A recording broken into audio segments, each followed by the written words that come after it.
Welcome to What's Up With That, a podcast too. The podcast where we explore the intriguing intersections of theology, politics, religion, and just what's happening in the church. From deep theological discussions to the latest political debates, we dive into a variety of topics that spark curiosity and challenge conventional thinking. Whether you're a seasoned believer or just God curious, our conversations aim to inspire reflection and provoke question. Join us as we seek to understand the complexities of faith in today's world and ask, what's up with that?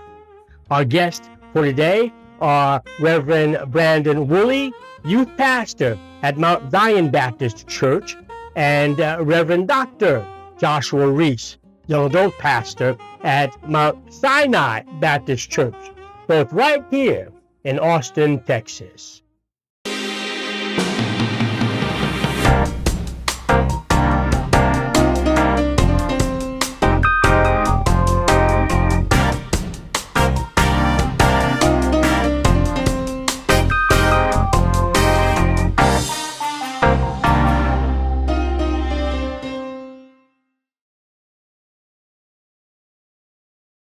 It's good to have y'all. Thank you, sir. And again, welcome. Thank you. Want to give some context as we start our conversation today. Don't know if you have tuned in recently, but a couple of weeks ago or so, we had a podcast with Gen Z. Yes, sir. We had two young men on, and they are part of Gen Z, and we talked about whether or not you can find Gen Z in the church and in the church being active. Yeah. Great conversation, and for the purpose of the conversation, we began to sort of narrow in on what we meant as we talked about youth and young adult ministry, because that was our focus, right? They are young adults, two young adults who are part of the Gen Z generation. One who grew up in the church, the other experienced church growing up, but not really actively engaged, and actually found his God connection once he was in college. And so we also narrowed in on that, because when we talk about church, and there are some churches that will look at youth from 12 to 18. Oftentimes, in our context, Black church, we will sometimes lump that almost from the babies on up to almost college, right? So we wanted to target and narrow in on teens. So when we talk about youth ministry, looking at 13 through 18, right? And then what we did is we took and narrowed that scope for young adults. Young adults typically, and for some churches, it's 19 through 30. In our context, again, we often broaden that age range, right? We will take it from 18 to 40. The challenge oftentimes, and what I see as a challenge, is that's a broad brush that you're painting with, right? That if you have a 21-year-old looking at a 38 to 40-year-old, that could be their mom and dad, and they're seen as old folks. So we would like to sort of follow that conversation, and I guess before I say that, that was the scope that we're looking at. Yes, sir. As we gather today, we are gathering with two young men who minister to Gen Z. Yes, sir. Right? You are in the church, serving as Brandon. You're serving as the youth pastor at Mount Zion Baptist Church, and you do deal with those young folks, those youth, who are 13 to 18, and I'm gonna say Joshua. You Mount Sinai Baptist Church, working with young adults, age group, for our purposes, 19 through 30. Yes. So you are the ones who have impact. Yeah. Yes, sir. You are the ones who govern what the church setting looks like for those individuals. Yes, sir. Right? Yes, sir. And you are the ones that may or may not be looking at those who are perhaps unchurched. Yes, sir. So we on this evening hopefully can bring that full circle. We've heard from Gen Z, Yeah. right? And in some respects, we're still going to be hearing from Gen Z. I think you are a Gen Z, That's right. Brandon. Yes, sir. And currently working on your PhD That's right. at the University of Texas. Yes, sir. You are millennial. Yes, sir. Now, sometimes I try to classify that late millennial, mid millennial, early millennial, right? I'm right in the middle. You're right in the middle. Okay, Right in the middle. so you are a mid millennial, Mid-millennial, yes, sir. which may not offer a little different kind of response. Yes, sir. But we certainly will find out. Yes, sir. But both to say that you are the ones who minister to that particular generation, Yes, sir. and want to hear from your perspective. Are youth, young adults in the church, are youth and young adults being actively engaged in the church? Now I'm asking 3 questions all at once. Yeah. Well, and then I want to add with that and see if you can just give it all to me. And one, are they in the church? Are they active in the church? And as you look at that, is it any real difference? I don't know if I can go 25 years back with you. 25 years might be a little bit too far, right? So I'm going to say 10, Okay. and even as one who has come through seminary, maybe as you took a job as youth pastor at Mount Zion, maybe there have been some studies that you have engaged in. So is there a difference, say in the past, let's go 15 years, right? As you look at youth, young adult ministry. So the question is, are youth, young adults in the church, are they actively engaged in the church? And what you're seeing now, is it really any different from the last 10, 15 years? Wow. Good. Thank you first and foremost for having us engaging in this conversation.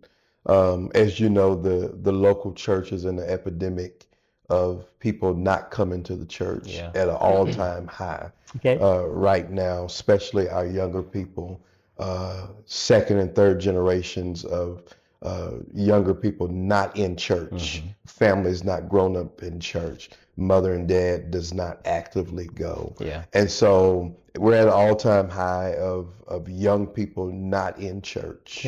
And then the ones who are going to church, seeking God in this generation, for the most part, they're not going to the traditional churches as fast as they're going to more of the contemporary churches. And so, can I ask you? I don't mean, but yes, sir. But when you say traditional church, contemporary church, some may understand that. But what do you mean when you say? So what's the difference? the traditional church is more standard grassroots of what has been done in the last 30 to 50 years, and we're still doing that, if you will. Contemporary church is more of an upbeat type of style, and it gravitates to the younger generation even now. And so that younger generation naturally cleaves to the more of the contemporary style churches. In the context that I'm in at Mount Sinai, we do have a number of young adults that we're cultivating. Most of them are second generation, meaning their parents are there. And so these are all children of their parents, but we're at less than 30% of the children, young adults of parents that are actually there and stayed or came back, if you will. Thank you. Rev, I first of all, thank you so much for this opportunity to share your platform and give our experiences. I believe Mount Zion is kissed by God. Because on a given Sunday, we have about 80 students coming to Mount Zion Baptist Church. And so the young people are in church. No, when you say 80, is that 80 within the range that we're talking about? Is that 80 overall? Overall. 80 overall. Gotcha. When we're talking about teenagers, they are the ones who are present in church and have a desire to be there. But I think the issue is with church as a whole is they don't want to do church like we used to. They want to do church differently. They want to spice things up. They want to participate in church and actively be involved in church, but how much of the church is willing to change and give them that opportunity to do so. That's where the challenge comes. So we have young people who love to sing, but they don't want to sing choral music. We have rappers. We have R&B artists who are in the church or in that age group that we're talking about. And how much of the church is willing to shift, to change, to meet those needs. So our young people are there. They are there. They have a desire to be there. But I don't think the church has done much adjusting to keep them there. A lot of the parents of these teenagers honestly do not come. We have students who want to be involved in worship and want to be there. But how can young people get to church if their parents don't bring them, right? And so the church has some work to do as it relates to adjusting to keep them there.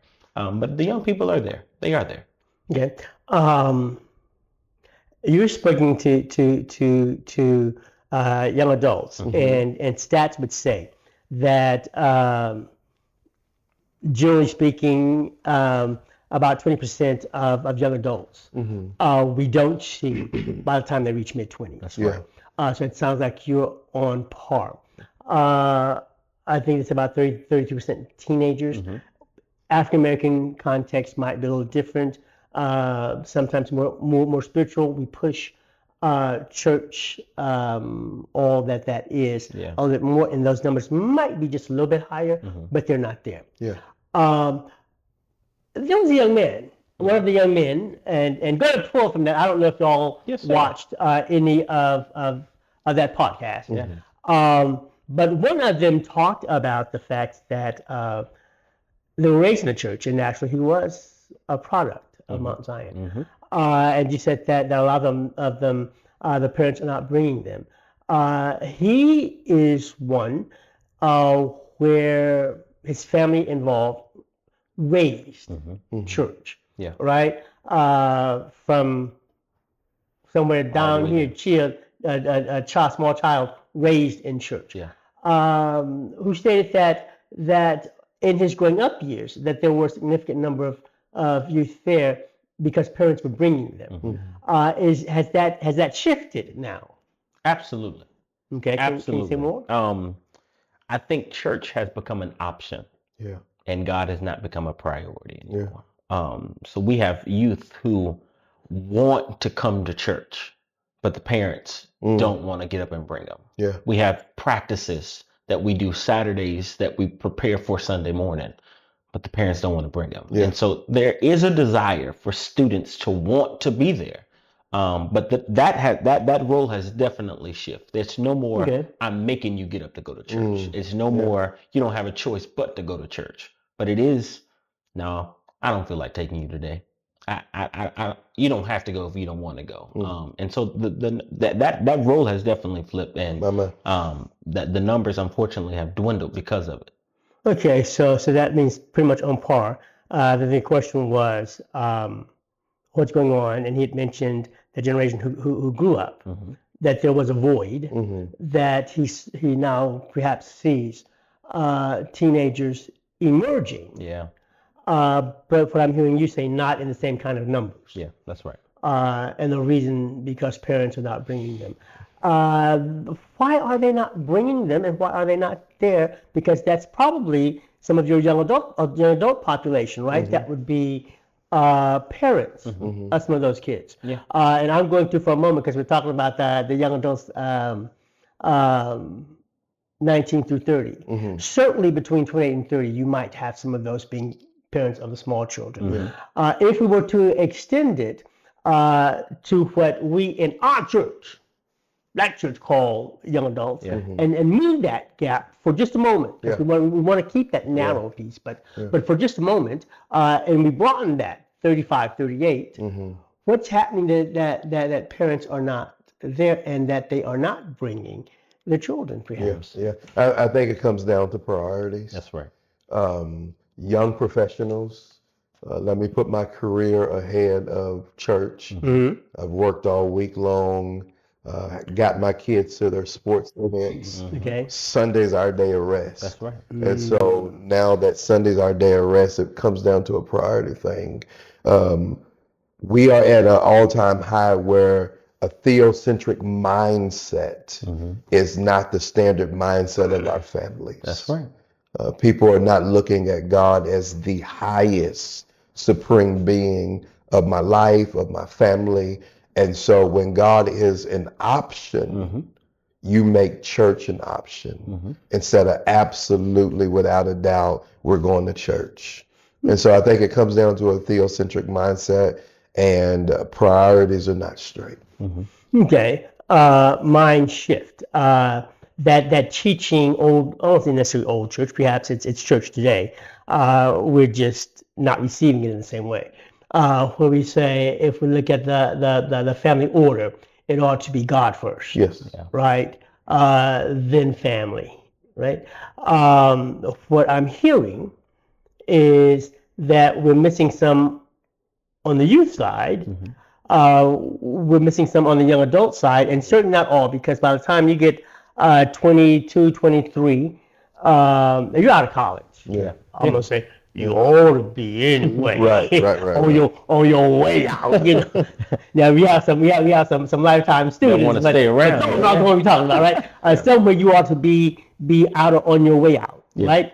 So you're moving into adulthood, so maybe that's also a different piece. So maybe ask you to address that, but certainly it does speak to why perhaps we don't see some of the youth there. Yeah. Why are we not seeing, that 19 through 30 age group, that segment where stats would say that 60% of those almost drop out and are not seen, even if they've been raised in the church. I think the church has to be honest. We have not done a great job with discipleship. Yeah, that's rich. We have not done a great job cultivating a culture to where it is within our fabric to have generation to generation. You grew up in church. This is what we do. This is how we do. But there has been a schizophrenic mindset to where we say one thing, we do another. And discipleship has not been a high priority. And a lot of people in that generation looks as if, oh, those are fake people, instead of the authenticity. Okay, so or discipleship and understanding, but sometimes when we use the church jargon, we get lost in terms of, and we hear it, but we don't always really understand it. We're familiar with it. But when we say discipleship, what do you mean?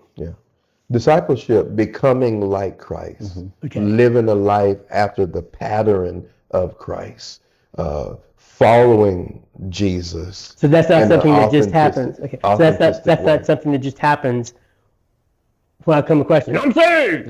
No. Okay. No. It's process. It's a process.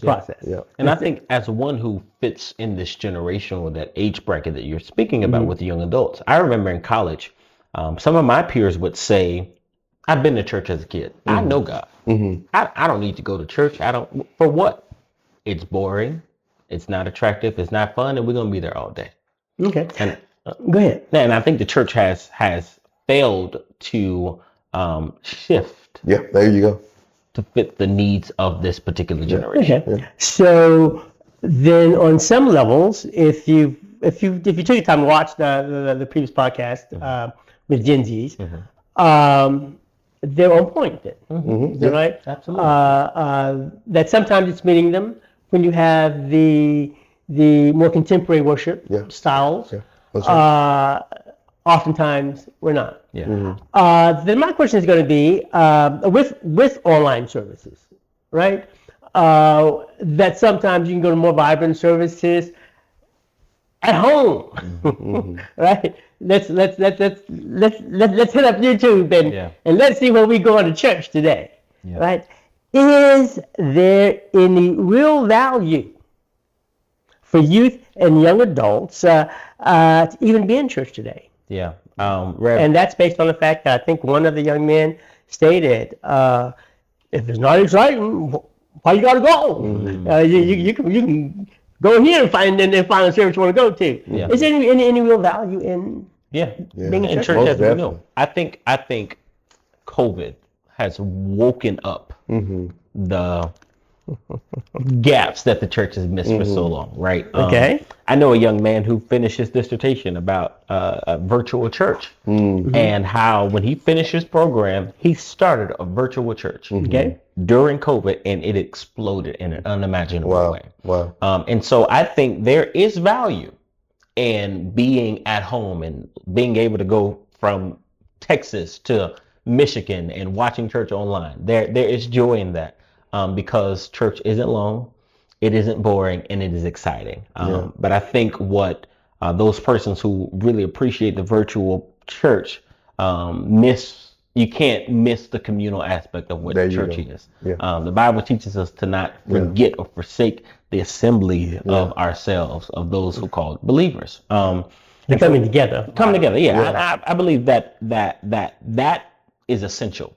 In developing discipleship and knowing that you can't walk this discipleship road alone. You need a community. And so I think that's one thing that's missing, that the generation who adores the virtual church is missing. Okay. So and if I can add to that, we have that, as Brandon said, a built-in to have community.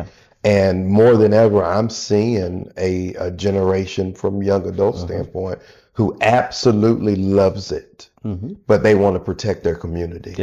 They don't want just anybody or anything to be in the community. And so I think the question has to always be asked, why do we do what we do? Okay.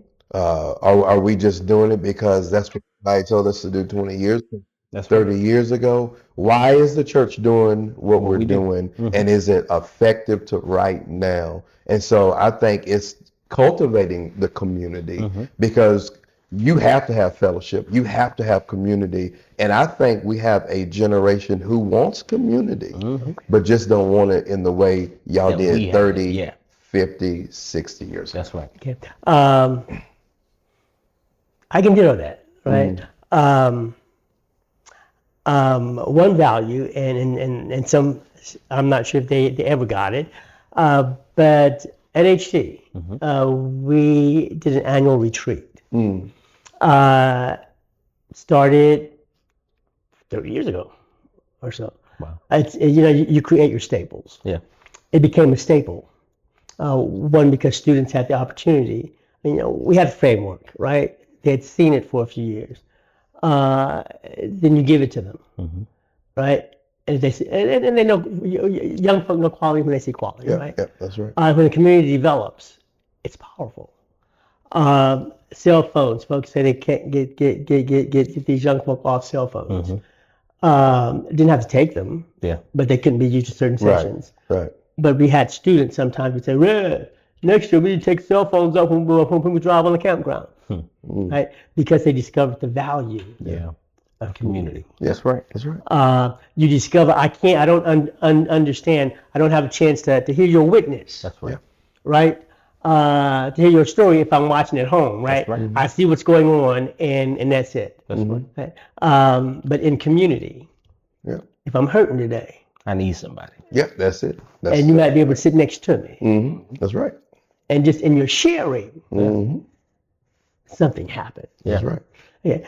Anything besides outside of community that gives value to having a presence in that physical place that we call church?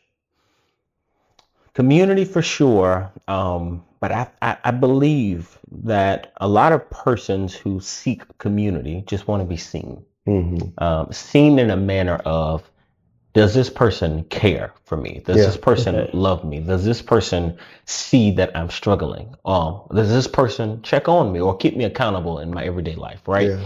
So that all fits under the umbrella of community for sure, but there are certain brackets in the word community or the aspect of community that are necessary in the assembly of those who are believers. Yeah. And the foundations of why we go to church. Worship is needful. The instruction of biblical teaching is needful. Fellowship, of course, is needful. Real evangelism, ministry, all these things are the day-to-day practices that every individual needs. That's right. We have a built-in NA to worship. And so we're going to either worship God or we're going to worship our habits. We're going to worship things that we shouldn't, or we're going to worship the true and living God. And so it's built in us. It's already in our DNA. We just have to cultivate to point to Christ. That's right. Okay. So what I'm hearing is the value of saying, hey, y'all, you need to bring kids to church. And not only bring them, come with them, because it's value. That's right. One's community. That's right. One's the power of worship. And one is getting the foundation through the word. And maybe having those folk, if there's something that's not there, that there's folk around where we can get clarity. That's right. That's right. And understand. If that wasn't necessary, what Jesus did when he was on earth equates to nothing. There you go. Because it fit all under what you just shared. The community, the worship, the value of fellowshipping with one another. That is what Jesus did with the woman at the well. Before Jesus spoke a word to her, he got to know and see her. Fellowship with her. That's right. That's right. Zacchaeus in the tree. Zacchaeus, come on down. Yeah, come on down. Come on. I see you up I'm there. going to your house, right? Come on down. And that is the importance of discipleship. I don't think we can effectively create disciples if we as the church aren't intentional about developing and building relationships. That's so, one, and it's not on my, how do you create that effective discipleship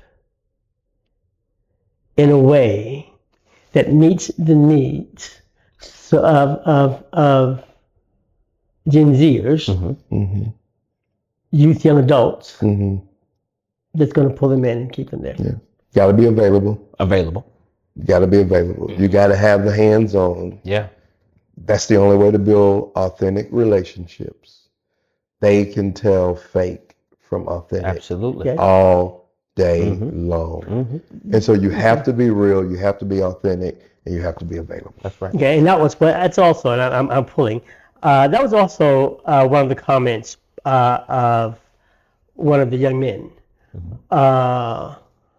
Well, he didn't say take off the mask, but you might as well show them who you are. When you walk in the door, because they eventually they're gonna see behind the mask. That's right. That's right. Right. And so if you present this pious, and then all of a sudden your humanity shows. There's a disconnect. That's right. Is that right? That's right. Okay. And I also believe that those who are churched and serve in ministry have to be bendable but not breakable. There you go. In other words, we have to be willing to bend to a level to meet those who are not church. Right. We're not uprooting our foundation. We're not breaking who we are. We're not breaking our tradition, if you're saying. We're just shifting a little bit to meet the needs of that current culture or that current generation. That's right.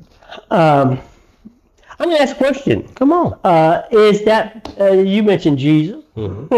Is that also not what Jesus did? That's exactly what he did. Because if we actually understand who Jesus is, the nature of Christ, in his coming, what he came into, if we understand that era, Pharisees, Sadducees, they weren't seen as themselves as bad people, right? Right. Yeah. They were struggling trying to make sense of their religion. Ain't nobody been around, right? So how do we make sense of this? And they were tied to beliefs and practices, and you got to do it a certain way. And the primary issue is that Jesus wasn't coming in the way that they thought that he should be. That's right. He said, Is that right? Jesus So said, he came in sort of a different way that enabled him to reach a people Yeah. and a new breed of people. That's right. Jesus said, I didn't come to call the righteous. I came to call sinners to repentance. That's right. Okay. So it becomes incumbent and almost necessary that we have that. That's right. I'm going to ask a question. There's been some questions in terms of meeting the needs of Gen Zs, be it youth or young adults. What are some of the challenges?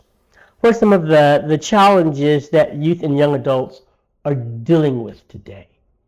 What are some of the challenges that youth and young adults are dealing with today? Yeah, can we just start there? I believe that we have a generation of people who are afraid to be different.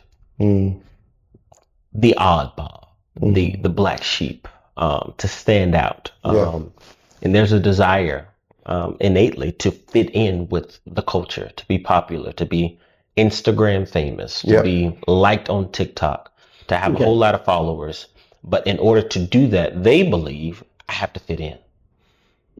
Okay, and hence the issue with mental health and wellness. We see, and probably not just beginning with Gen Z. It certainly has increased. We probably begin to see it with late millennials, maybe last 15 years or so. An increase in terms of mental health issues. With our youth and young adults. Absolutely. Stemming from maybe some of what you said, right? I think you said Instagram, social media, all of that, TikTok, all of it, all of that. And are there other issues? Maybe that's does that stem across the board? That whole 13 through 30? Or is there a distinction between that's a problem between 13 and 18, and is it something different for 19 through 30? No, I think it's right on the lines with what Brandon is saying, and even heightened because they've been doing it for a season. Literally. And they, wanting to be social media famous and trying to live their lives around and behind the screen. That's right. And through social media. And they come to the reality that it's all fake and fleeting. And now they have a mental health crisis. Okay. Would you list any others? Yeah, for sure. I think there is a desire all across the board for those young people to have a safe space. Yes. Either it be a trusted adult, a community, a place, a spiritual place of worship. They believe that because this level of tradition is set high, that they don't listen to me. They want me to follow things but they want me to do what they did. But they don't believe they have somebody they can talk to say, I'm struggling with depression. I have thoughts of suicide. I'm exploring things about my body that I like and I don't know if I like. But I don't know if I can talk to these persons about it because will they judge me? Will they talk about me? Will they embarrass me? Will they yell at me? Will they tell people that I don't want to know about my business?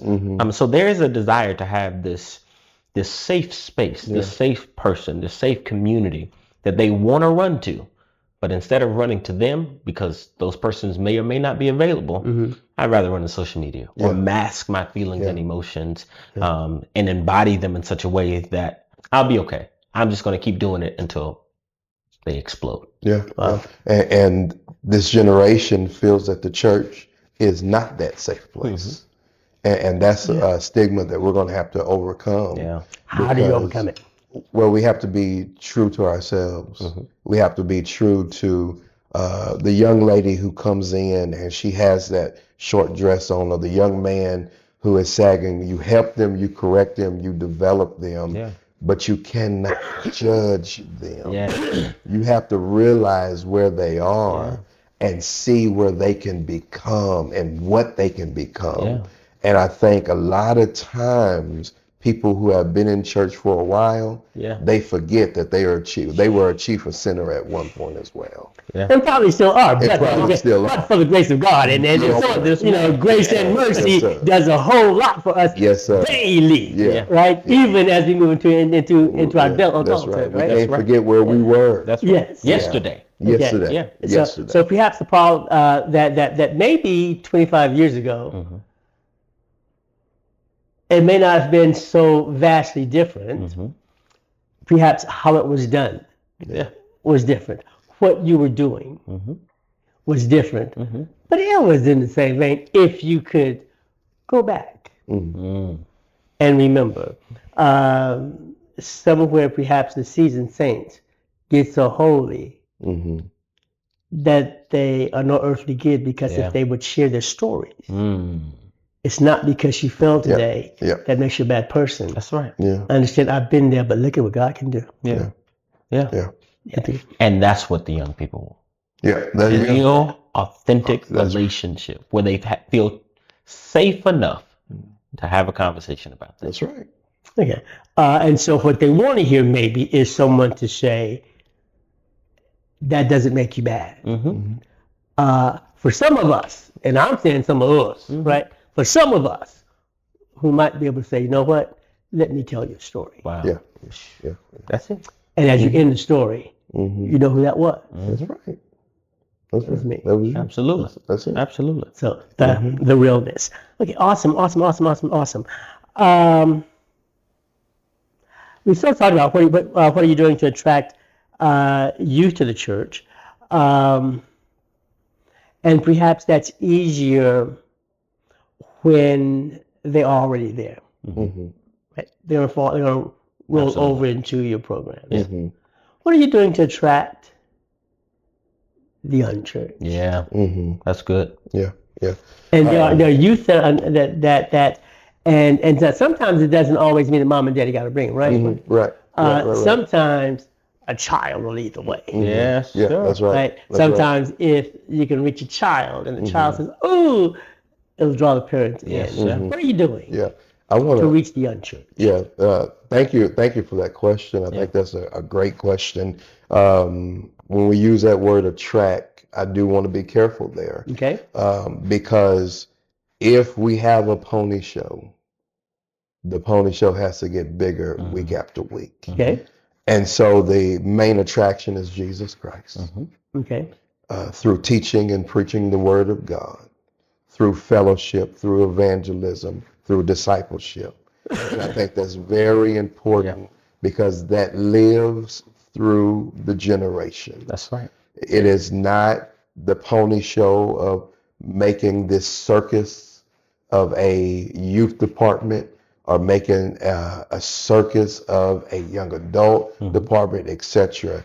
It is building it based off the word of God. Yeah. We build programs, build things that are innovative to them. Yeah. I'm thinking about a program that I've built in the past called Rush, Rising Up to Serve Him. A concert, gospel praise teams coming together in a park, having that fellowship, and the youth and young adults loved it. But I'm always leery of trying to do the pony show because now you're trying to figure out, well, what's a bigger pony show for next? So my question is going to be, what is a pony show? Because what you've just said, for some folk, that's a pony show. Yeah. Entertainment. So a pony show is simply entertaining versus really trying to bring people into the life of worship. Okay. And so that's you can do that stuff. It's the intent behind it. Is that it? I mean, you've taken them to the park. You're having concerts. You're doing and understanding. No, most definitely. I've turned into one of those, right? I remember back in my day, concerts were it, right? Choirs, musicals. Come on now. Yes, sir. Musicals. But you can stay at a musical all night long. Oh, yeah. And some of my thoughts were, it has become a dog and pony show. Because it's 12 o'clock and the spirit done went home and y'all still in the crowd. And it sure is. So when you say that dog and pony show, what does it mean and to who?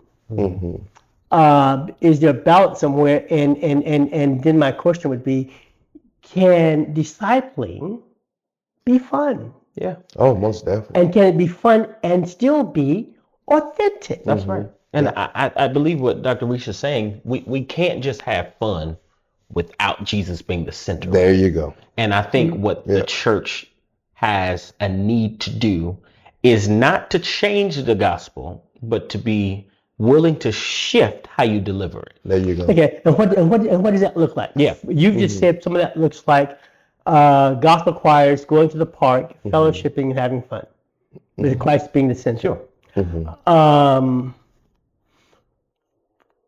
What does it look like? I mean, Jesus is the center, right? What would that look like as a pony show? Well, I think. I'm trying to make the distinction because we're saying that, and I guess depending on what generation you come from, depending on your denominational background, how conservative your tradition might be, etc., that looks different. No, I got you. To different people. Sure. So when we say that, are we being? I mean, what does it mean? Yeah. And I would like to believe that indeed, if you are representing church, that Christ ought to be the center. Yeah, I agree. Right? Yeah. The question, what does it mean for you and your ministry? And what does it mean for you and your ministry? They might look totally different. And someone might call one of y'all's ministry a pony show. Yeah. So anything entertaining, anything, you can be up there preaching, but if your focus is to entertain other than to glorify God, you got a pony show. We see it at the end of our sermons all the time when a preacher is getting ready to close his sermon. He goes into a entertainment versus glorifying God. Yeah. We see it in singing. We see it. So anything that is trying to entertain people and put you as the spotlight, put you as the center. and not Jesus, Okay.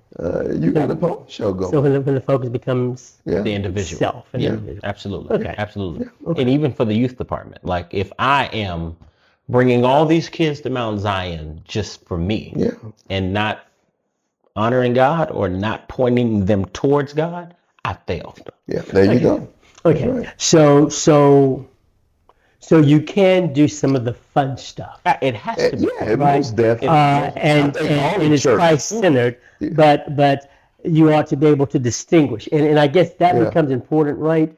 Because we say dog and pony show, and for some folk, that means eliminating everything. Oh, no. Not at all. No. I think all the church, no matter your that becomes context, concern. must be. You ought to have some fun in there. It has to be. It's not always the seriousness and we got to be stoic. You ought to have fun. Gladly come into his house. Yeah, joyfully. I had a great aunt. Love her. She's my fun, great aunt, right? Everybody loved Aunt Ollie. She and Uncle Lady would go to church and they'd stop by the house where Ron was. And I happened to be home that weekend. And I said, y'all have fun. She said, don't be silly boy, we going to church. It's like, if I can't have fun, I don't want to go. I agree. That's the best note. Right? If I can't have fun, and that's even if the preached word is a good word and it's God-centered, that ought to be fun. Absolutely. That's it. Right? So I push. Yeah. Because when you say that and just leave it there, for Most some, definitely. it wipes out everything, and you've got to be so serious and stoic. Right. So to be cautious when you say that, because you then wipe a whole bunch of folk off because you're saying you can't do nothing. Yeah. And somewhere it ought to be all that, not about what I can't do, but all that I can do in and through Christ Jesus. That's fun. That's right. And I think, Rev, the church has to be intentional about shifting in that manner. Yeah, that's right. You've been to the Student Worship Center.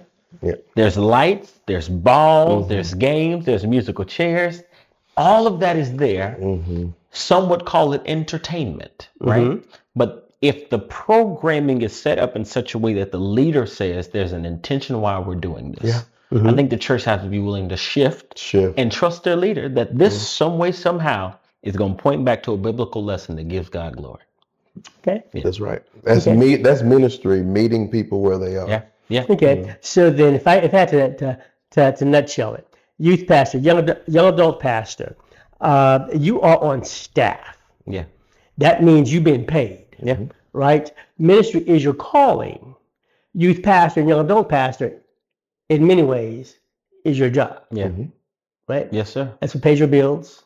Praise the Lord. Get clothes for your kids. You have 3, right?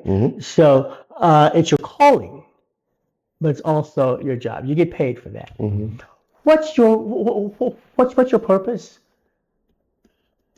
What's your purpose and what's your? I mean, and I guess I've heard some of your role in terms of the discipleship. But if you had to define it, and you had to define it for others, what's your purpose? My purpose. Yeah. And as young adult youth pastors. Yeah, I would say my purpose is to present Jesus an extended invitation to those to accept Jesus as Lord and Savior of their lives in such a manner that it is culturally relevant, but most importantly, theologically accurate. My purpose is to present the gospel to all who will hear in such a way that they will follow Jesus. Okay. That's my purpose. Yeah. Are you achieving that purpose? I believe so. I'm doing the best that I can. My mentor told me, don't say trying to do the best you can, because trying leaves room for failure. I'm doing the best that I can. And I accept the fact that everyone may not be on board this ship, but that's okay.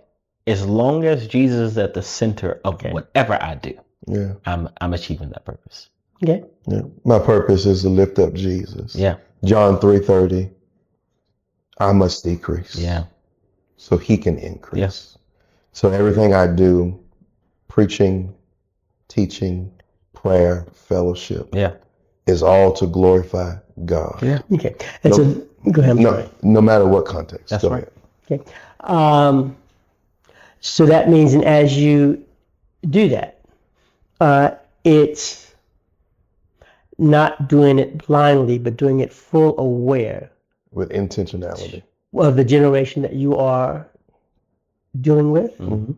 Absolutely. Their issues and their concerns. And does that mean meeting them where they are and gently inviting them to grow? Or is that just coming in and you're going to have to know about Jesus? And I don't care about nothing else. Yeah. No, Rev, that is intentionally meeting them where they are by building a relationship with first. Yeah. Okay. I do not believe, beyond a shadow of a doubt, I cannot tell you about Jesus if I don't know your name. Yeah. Okay. And so being willing to meet them where they are by building a healthy, authentic relationship with them. Yeah. What's your favorite color? What school do you go to? How's mom and dad? What's home like? Right? Tell me about what you're going through. Okay. And important. And if you don't mind me answering that. Absolutely. So being intentional, building and cultivating that culture. Our young adult ministry is the wave, worship, adoration, vibing every day. Every day we're intentional about that. Every conversation, dealing with young professional, young families. Had a Thursday night a couple like, hey, we need help. We just got married. We want to start a family. Help us, teach us. That we went out, had a 2-hour session, just talking in the restaurant. 60 Vines. That's intentional. You know, that is intentional. That is living everyday life together. There's not a day goes by that I don't get a text, a call from young adults. Just talking. Good. Yeah. Cool. Awesome. What are youth young people looking for from the church? From your perspective as youth young adult pastor? Authenticity. Authenticity in such a manner that young people, if they know it's fake, I'm not coming. They don't want to be a part of it. Okay. If they know they're judgmental, I'm not coming. Yeah. If church is too long, I'm not coming. Yeah. So authenticity and intentionality. Yeah. That's what I believe they are looking for. Yeah. Building based off those two words that Brandon said, and I ditto everything he said. Our young adults are looking for that in the church. Several young adults that just recently got married. The question is, if I'm going to stay at this church or this type of church, will my kids be pleased with this church? Okay. And they're making decisions now, even without kids, based off of not what's now, but what's in the future. That's rich. Yeah. So meeting the needs already of their unborn child, to see if you have the ability to meet the needs of the children. And if you want to know the effectiveness of any church ministry, stick your thermometer in the youth ministry. Yes, sir. Okay. Because that's the church of today. Every single time. Okay. Yeah. Cool. And certainly the fellows talked about authenticity, feeling welcome, not being judged. Cultivating community, relationships. So, awesome.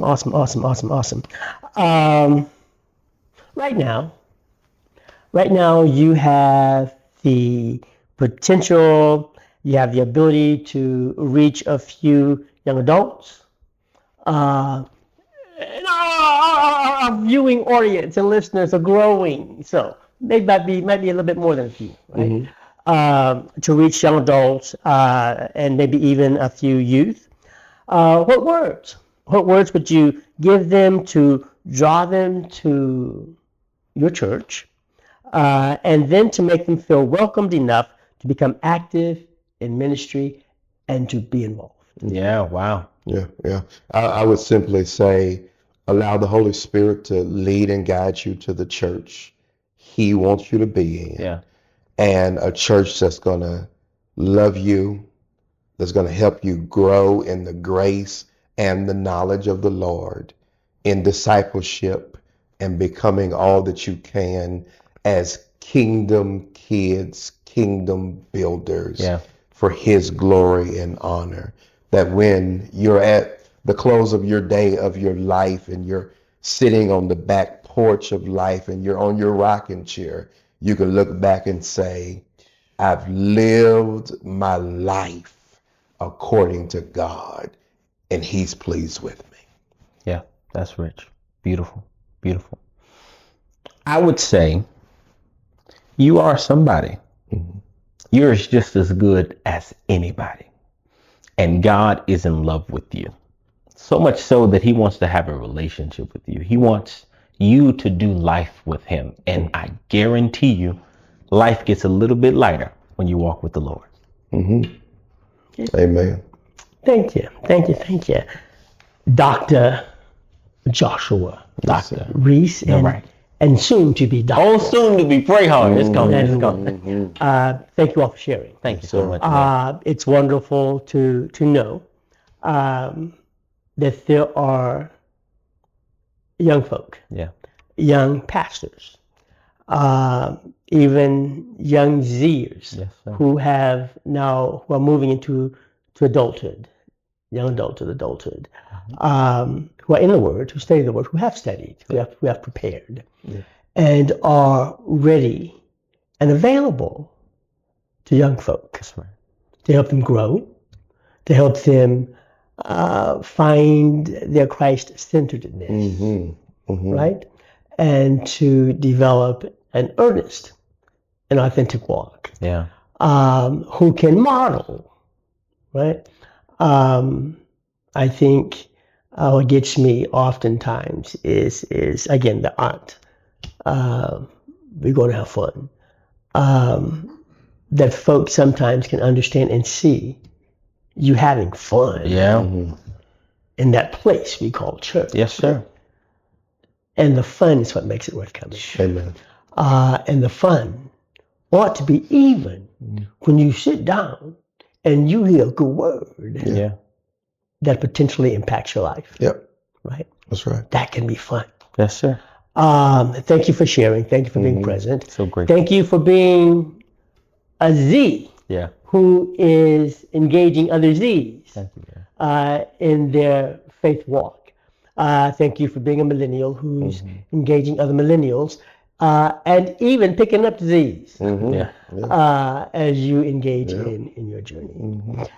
To our viewers and listeners, our prayers that something on today has pricked your spirit.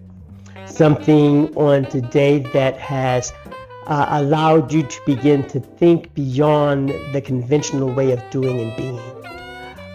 Perhaps something has provoked you to the point that you are pushed to ask a question. What's up with that? What's up with and expect an answer. Yeah. So, our prayers that you have been touched on today, that you've been helped today. And that our biggest quest is that your mind has been joggled. We may not have all the answers for you, but at least our prayer is that we've got you thinking. And you can ask the question, what's up? What's up with that?